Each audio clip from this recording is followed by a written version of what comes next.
No, wait, it's not what you think. This is a big misunderstanding. You've got to believe me. Listen, I am telling you, you better listen to me, SpongeBob. You like Krabby Patties, don't you, Squidward? Why are you acting so nervous? And why are you sweating so much? And why do you look so hungry? And... Her name is Sakina Thompson, 28 years old, a nail technician from New York, and online, a woman who looked like she had it all figured out. The designer bags, the perfect lashes, a boyfriend she filmed constantly, almost like she was trying to convince the internet, or maybe herself, that the relationship was real. I'm gonna go buy me a gun, and I'm gonna come back here and set this motherfucker off. I still got one bitch, I'm gonna smack the wig off. And then I'm gonna change. Less than a year after posting those videos, Sakina boarded a one-way flight, traveled over 1,000 miles in a disguise nobody who followed her page would have recognized, and walked into a stranger's apartment to end a young woman's life. A small dog locked inside the apartment the entire time, and a digital trail, months of it, that she never imagined would end up read back to her in a courtroom.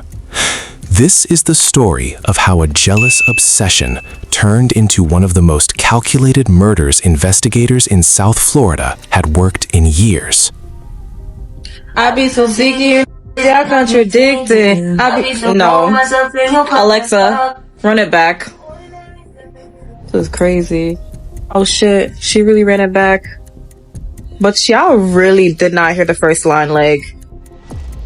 Do you hear how she started off the song like she's tired? We're tired! To the people who followed her, Sakina was living a curated version of the dream. She worked the nail counter by day and ran a glossy little corner of the internet by night. Outfit check videos, perfume hauls, soccer mom course skits with her friends. Nothing about the page suggested anything was wrong. That was kind of the point. Oh, y'all see my little Jewish curls? It's the soccer mom outfit for me. I totally embarrassed my friend today at the mall. You already know I want to match my perfume with my clothes, but I went with the Chloe instead. This is a bad bitch perfume. He this up. Oh, God. Stop, y'all. Y'all are being mean. Eat. Ugly. At the center of almost every post was a man named Terry Thermogen. To anyone scrolling past, they looked like soulmates. Matching energy, inside jokes, the kind of couple content that makes other people roll their eyes. But the more time you spend looking at a relationship like that, the more you start noticing who's doing the chasing. Because that's what was actually happening. Sakina was all in. Terry wasn't. Their relationship slid into a pattern familiar to almost anyone who's ever loved someone more than they were loved back. Together, then not, then together again, never quite stable enough to call it over for good. And it was during one of those off stretches that Terry started seeing someone new. Her name was Kayla Hodson, 23 years old, living in Florida, working nights as a bottle girl in the local club scene. The people who knew her described someone who didn't have to try to be the center of attention. She just was. Warm, outgoing, the kind of person other people gravitated toward without thinking about it.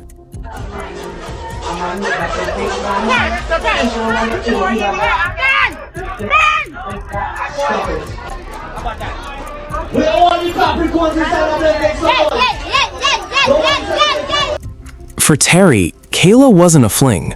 Friends close to both women later described it as persistent flights, gifts, consistent attention. Whatever was already cracked in his relationship with Sakina, Kayla widened it. And here's the part that should unsettle you.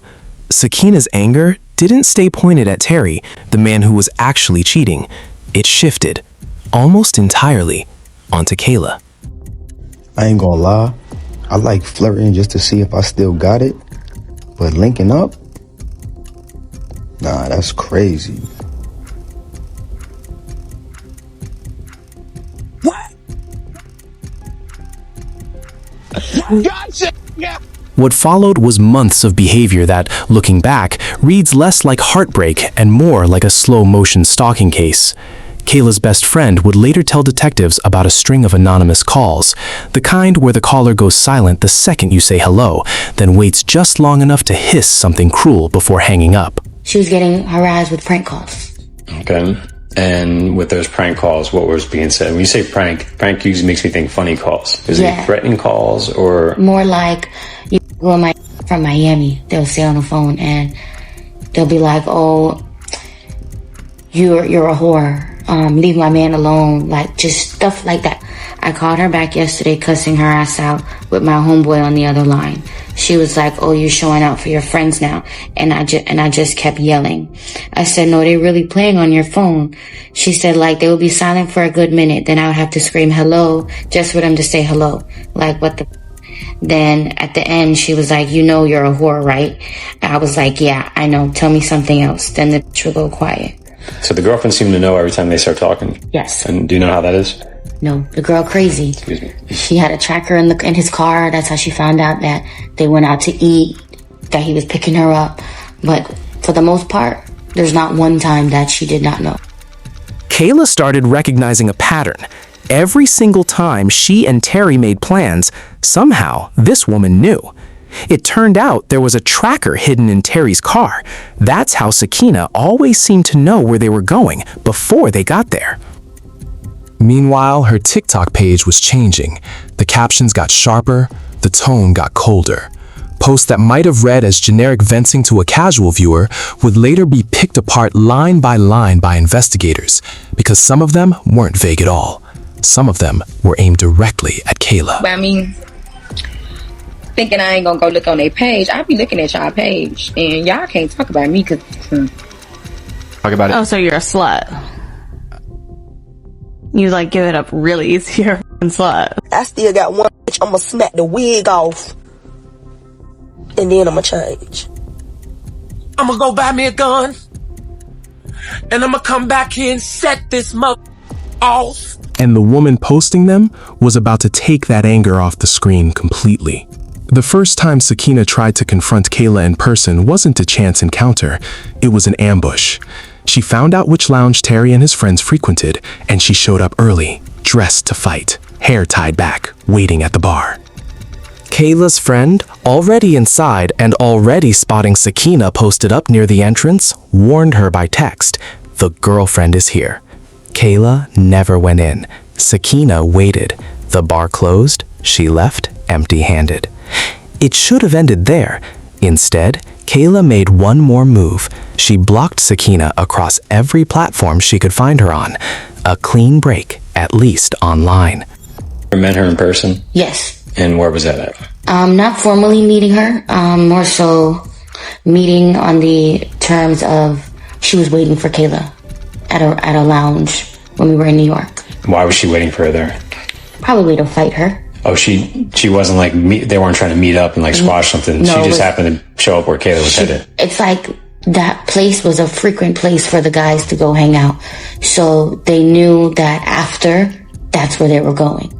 So she went there in some sweats, hair tied back, looking to fight. So we get there, we park the car, and he's calling her the whole time she's driving there and he's telling her, don't go inside, don't go inside, don't go inside. Please don't go inside, I'm begging you. Don't go inside, showtime, don't go inside. And she's looking like confused, like, why?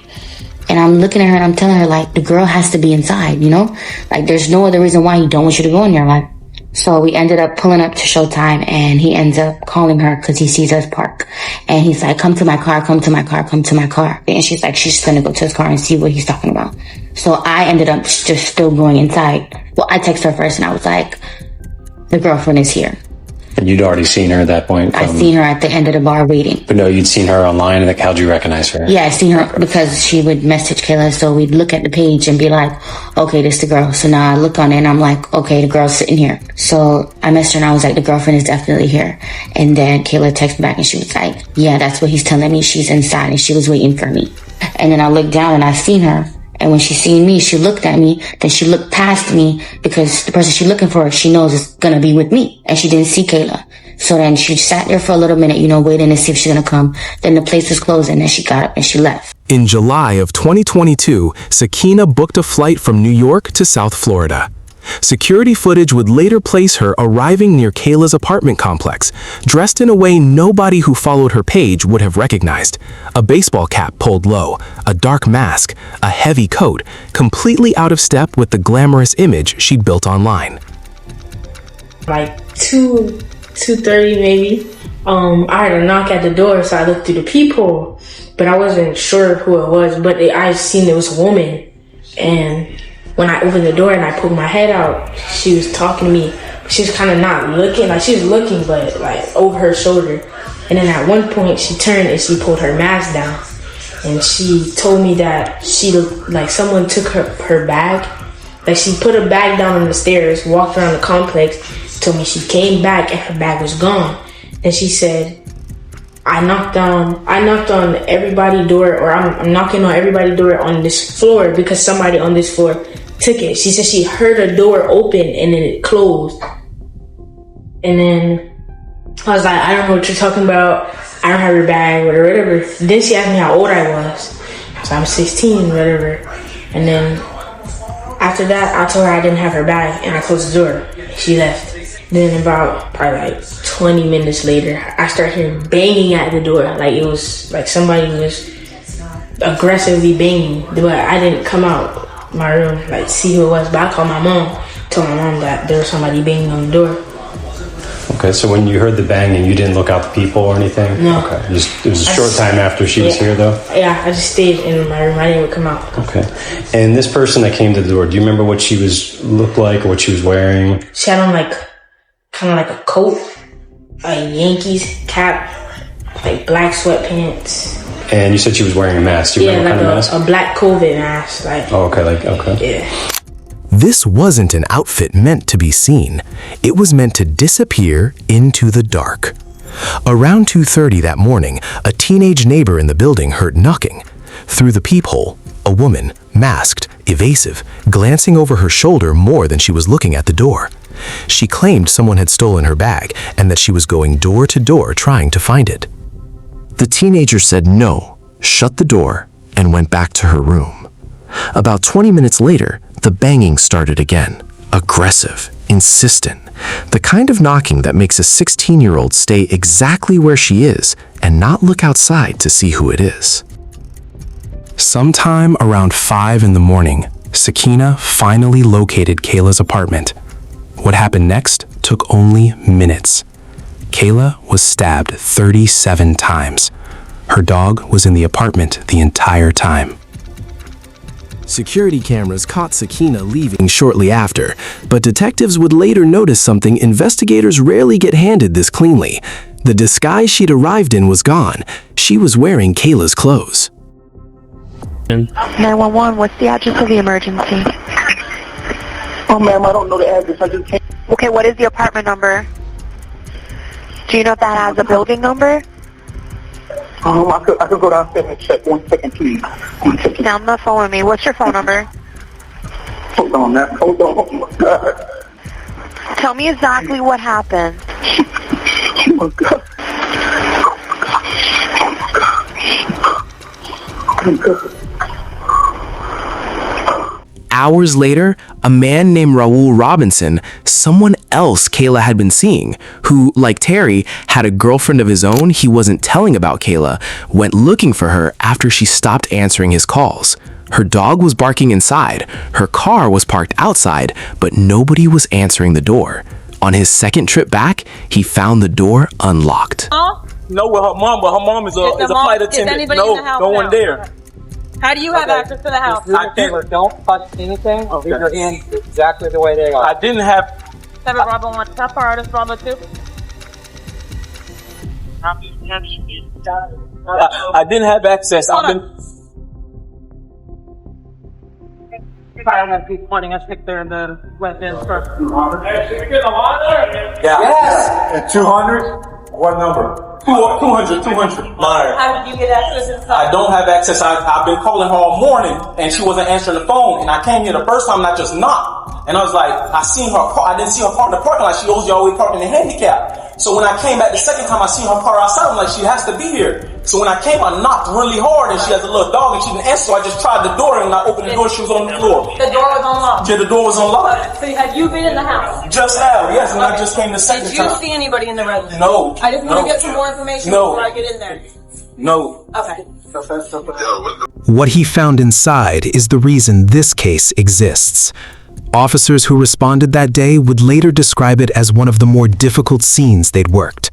Raul, on the 911 call, could barely get the apartment number out between the panic in his voice, paramedics walking him through chest compressions over the phone, while officers arrived to a scene that told them almost immediately this wasn't random. So you're going through this? We're going to do everything we can to help you out. We'll be here for you, all right? I appreciate you talking to me and being cooperative and calm, all right? We're going to have a million questions to ask you. Just bear with us, all right? Do me a favor. Just like your hands, don't like wipe them all over. Just leave them there. This from me pumping her chest. They told the paramedics told me on the phone to pump her chest. No problem. Okay, so how do you know her? That's like my girlfriend. We've been messing around for like over a year now. Okay. I'm moving because of COVID and all that shit. So okay, you just stay here. I'm sorry. No, I'm not trying to be rude.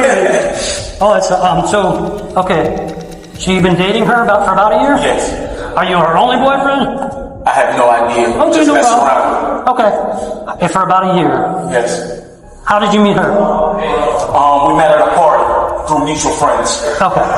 One of her friends deals with one of my friends. Who does she live here with? Her mother. Her mother's a travel attendant. Mother is a traveling attendant? Not a travel attendant. Flight attendant? Flight attendant, I'm sorry. What happened? When's the last time you spoke to her? And I want to block out yesterday. Yesterday at what time? Right before she went to. Matter of fact, I came here yesterday to pick up some money from her around. I said I got here around 7 o'clock yesterday, and she broke the party. And she was here? She was here. When you opened the door, where was she at when you opened it? Just how she is now. I didn't see her yet. Okay, so she's facing, her head is facing this way, and her arms is out right here. As soon as she's walking by the island, in the kitchen on the left side of the island. When you saw her there, what happened? What did you do? After I called them, they came me on the phone, they told me to go back inside and pump on her chest. Okay. And so they stood on the phone, coaching me pump on her chest, and then that's when I heard you guys, the ambulance. Has she been depressed? Has she been saying things she wants to hurt herself? Right? No, she's not that type of person. She's not that type of person. She's a happy-go-lucky person. She's happy. When you picked up money from her yesterday at 7, was everything cool then? Yeah, everything was good. Everything was cool with us. Everything was cool with her. Within hours, Kayla's family began arriving. Her cousin first, then her grandmother, then her mother, who'd been mid-flight as a working flight attendant and had no idea anything was wrong until she landed. I have to see her. Where's her body? Hey, when's the last time you spoke to her? When's the last time you spoke to your cousin? We spoke on Instagram, I think, yesterday. I see my cousin all the time. Listen, do you know her mom? Yes. My aunt is coming. My aunt is a flight attendant. That's my mom. Your mom? What? Your mom's here? My mom is here. My mom is here. Is that her mom? No, that's her aunt. Okay. So, where's her mom? Her mom is a flight attendant. She's working on a flight. I just finally got in touch with her. So she's coming back right now. She knows. Yeah, she's supposed to come at 8:30. She's supposed to come in at 8:30. Okay. Yeah. Okay. They live together? Yeah. Yeah. How did you hear about anything? Her best friend. Who is that? What's her name? Janisa. Janisa? What did she say? She said that a guy my cousin talks to told someone that she talks to that he came here and found my cousin. Is that real? Is my cousin dead, really? I haven't been in there. I don't know, man. Was she in the house? It's an ongoing investigation, so check in there. We can't share too much. You know, we want to. You can't share too much. What followed was a raw, devastating standoff in a parking lot. A family begging, officers trying to manage a scene that had already turned into something none of them could fully control. Mom, do you want to sit down? You guys can hang out here if you want. Can we go there? It's just more privacy. I understand, ma'am. We're gonna be bringing the body down pretty soon. Okay. But when they bring the body down, we're able to. I can't answer those questions. I have no idea. We spoke with her. They said we're at least able to pray over her. Okay. Well, I'll let body removal. They'll know for that. But I'd appreciate if you guys just hang out over here till we figure that out. All right. I'm trying to have the detectives come over here and talk to you guys and just give you the gist of everything. Yeah, because her mom just got here, so. I understand. She got off the flight, right? Yeah. Okay. Just please be with her. Yeah. I know she's upset. Eventually, 3 relatives were allowed up. Nobody touched her. They prayed anyway. The investigation into who did this was only just beginning. And the deeper detectives looked, the less this looked like a random act of violence, and the more it looked like something somebody had been planning for a long time. At first, nobody close to Kayla had answers. She wasn't the type to make enemies. But then, one name kept surfacing, almost reluctantly in every conversation detectives had. A woman friends described as fixated on Terry to the point of following his every move. Someone who had, by multiple accounts, made Kayla's life miserable for months, without Kayla ever provoking it. She was really mentally psycho. Like, mentally, the girl would not leave Kayla alone. Mind you, this guy talks to many other girls in New York. Like, I've gone to New York, and I've gone out, and he's with a different female. But I think the fact that Kayla was gorgeous, you know, she had the body and everything, like Terrence was just after her, and that was just a persistent thing with her. It wasn't just a one night, you know, it was persistent, and he would work on it. He would fly her out. He would send her food. Like, you know, it was persistent. I feel like she felt like she was a threat. Okay. And I don't know, I was sitting at home, and I don't know, everybody kept asking me, like, do you know anybody that Kayla had problems with? Do you know anybody that didn't like her? You know, nothing triggered to me, and then all of a sudden it just hit me like I forgot about this girl would literally antagonize Kayla for no reason. Like, come after your man, don't come after Kayla. The evidence built fast once investigators had a name. Flight records confirmed Sakina had flown from New York to South Florida in the days before the murder. A fraudulent rideshare account showed a trip to Kayla's apartment complex hours before the attack. Surveillance footage placed a woman matching her build entering and leaving the building inside the relevant window. Less than a month after Kayla's death, Sakina Thompson was arrested and charged with first-degree murder. When she eventually took the stand, her version of events looked nothing like the case prosecutors had built. She claimed Kayla attacked her first, grabbed her hair, started swinging, and that she'd blacked out defending herself and the baby she was carrying. A little, I guess you could say, jealous and like insecure. She just starts grabbing my hair and punching me. And I'm on the floor. I'm kicking. I'm trying to get up to fight back at this point because now it's a fight. I told her I was pregnant, so I felt like she was trying to hurt me and my baby. I didn't just fight for me. I fought for me and my baby. I had to change at that point because I'm like, I can't leave out of here looking like this. Why did you feel like you had to change? Because there was blood everywhere. Why didn't you call the police? I was scared. Just scared. Okay, what were you scared of? I was pregnant and like I just killed somebody. She was roughly 2 months pregnant with Terry's child at the time of the murder. She said she changed clothes afterward because she was covered in blood and couldn't leave looking like that. She said she didn't call police because she was scared. Prosecutors weren't buying it. A struggle doesn't usually end with the survivor calmly changing into the victim's clothes and walking out a side door. Everything about her behavior afterward, they argued, pointed toward planning, not panic. Terry, for his part, appeared to back her account. A comment posted from an account claiming to be his alleged he'd witnessed the fight over FaceTime and that Kayla struck first, a claim that was never independently confirmed. He later submitted a letter asking the judge to release Sakina so she could help raise their child. Sakina asked to give birth outside of custody. Both requests were denied. She delivered her baby while incarcerated, awaiting trial for murdering the woman her boyfriend had been seeing.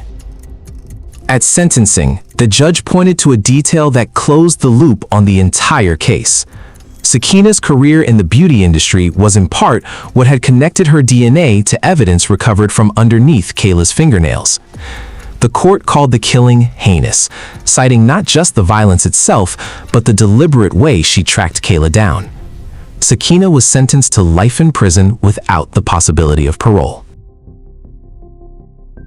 Terry, by most accounts, moved on. Reports surfaced that he later got engaged to someone else, free, in the end, of the woman who destroyed 2 lives trying to keep him. This case is closed. The sentence is final. But somewhere, in a relationship that hasn't happened yet, the same pattern, the jealousy, the tracking, the obsession that builds quietly until it isn't quiet anymore, is probably starting right now, in someone's comment section, completely unnoticed. If this case got under your skin the way it got under ours putting it together, subscribe so you don't miss the next one. And if you want the deeper dives, the extended breakdowns, and the cases we can't fully cover here, you know where to find us, on Patreon. Drop your thoughts on this one in the comments. We read every single one.